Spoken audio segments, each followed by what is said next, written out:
How's it going, everyone? Welcome to the final episode of 2021. After this, I'm going to take 1 week off and come back on the 1st of January, bigger and better. And we are finishing this year's festive bakes with these mini Christmas cakes. They are inspired by the classic Gugelhupf, but I've simplified it and made it basically fail-proof. And you can even make these in muffin tins. So let's get right to it and see what we need. We'll need some strong white bread flour, yeast, sugar, an egg, some milk, salt, candied mixed peel, some melted butter, lemon zest, you can of course use orange zest instead, and a bit of butter and ground almonds for lining the molds. As for the equipment, we'll need a bowl, scales, a fine grater for the zest, and some molds. I'm using these mini Pandora molds, but you can use muffin tins instead. We'll also need a couple of piping bags, which I forgot to show you. We'll start the process by lining the molds. This will prevent the dough from sticking. Although if you have non-stick molds, you can skip this step. These things are bare aluminium, so I don't trust them. Now take a piece of butter and rub the inside. Once you're finished, use your fingers or a brush to spread the butter. Make it fill all the gaps and take out any excess. Once you're finished, take the ground almonds and fill one mold up about halfway. All you want to do now is just to shake it around. Get the almonds to stick to the butter. You can of course use flour instead. I wanted to give this a try, and it works out pretty well. Okay, so once you covered one mold, pour the almonds in the next one, and repeat. And if you start running low on almonds, then just top it up. And once you have finished them all, make sure to shake out any excess. And this is what they should look like. Now nothing would stick to these. We can continue on with making the dough. Now unlike in most of my other recipes, this time we actually want to use warm milk. It's because we're not kneading this dough, and we want it to rise relatively quickly. So with all that out of the way, let's start mixing. In a large bowl, combine the milk, the yeast, the salt, the sugar, the lemon zest, the egg, the mixed peel, and the melted butter. You don't want the butter to be hot. Melt it and then leave it to cool down a little bit. And once you combine all the ingredients except the flour, give them a good mix. You want to dissolve the salt and sugar and hydrate the yeast. And make sure all the ingredients are distributed evenly. And only then add the flour. That's our last ingredient for the dough.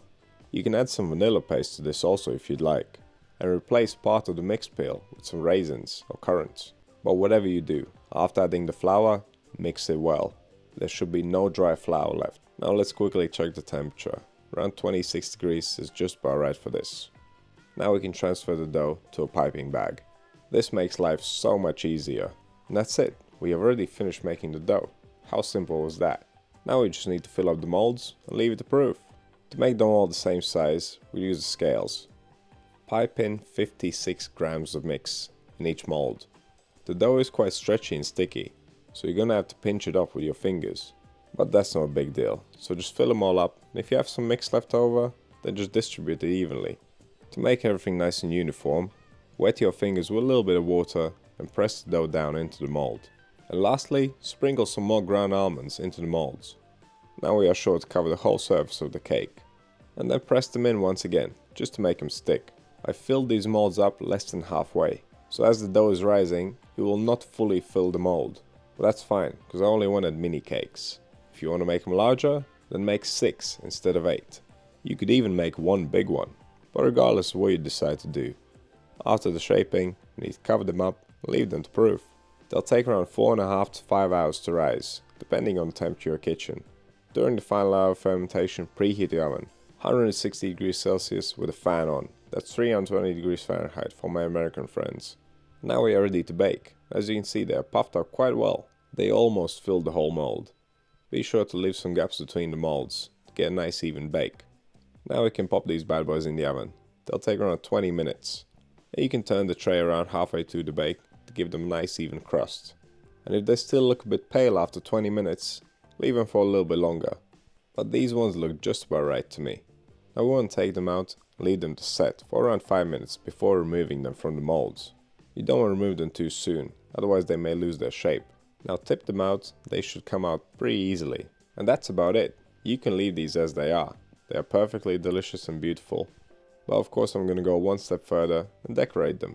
I just made some simple icing and topped them with some sugary sprinkles. By the way, dipping them in chocolate, that would be pretty nice. But regardless of what toppings you may choose, First, you need to let these cool down completely. I'd say give them at least an hour before you start decorating. Making the icing is pretty simple. Just combine your icing sugar with the lemon juice and mix until smooth. Make sure you follow the measurements to the gram to get the right consistency. If you add too much lemon juice, it'll be too runny, even if it's 1 gram. Now transfer the icing to a piping bag. Piping bags like this are always handy to have at home. And with that, we are ready to decorate our little Christmas cakes. Cut the very tip off the piping bag. You want the hole to be nice and small. Start by filling in the top of the cake.